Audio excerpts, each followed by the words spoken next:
So after reviewing our learning kit and read the instructions and rules, so kapag ready na tayo for the demo lesson, ito na yung makikita natin. So you have to standby for 15 minutes.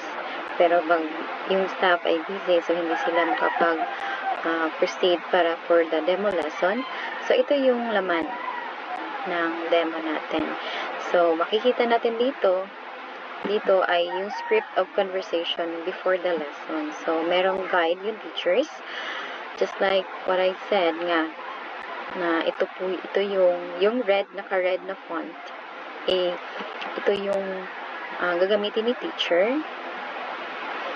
Ito yung babasahin ni teacher as guide para to follow the lesson proper. So meron dito, ang topic nila is this one is for level 8 and 9.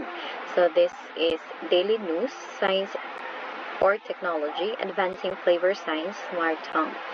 So ito yung welcome start.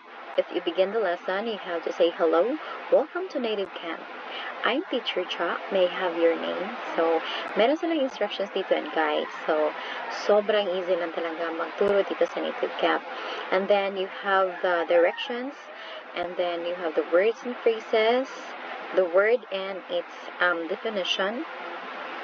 So, meron na nakalagay dito, and then nakalagay din dito sa guide if you need to repeat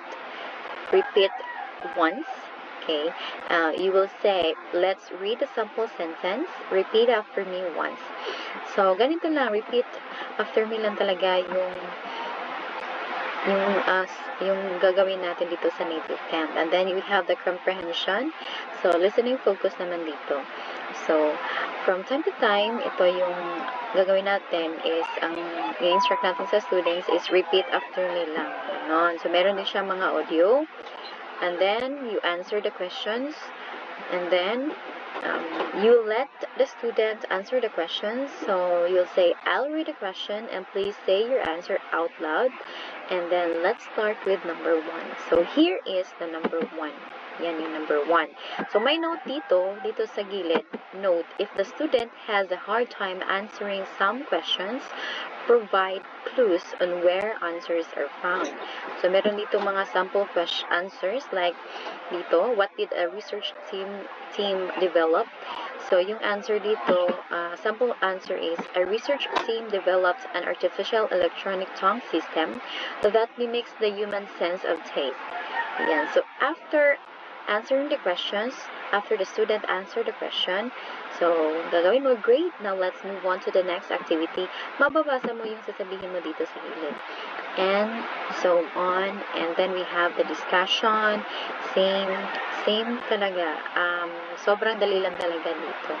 Kaya dito yung mga nagustuhan ko. So, watch for my next video para sa update natin sa Native Camp after my demo.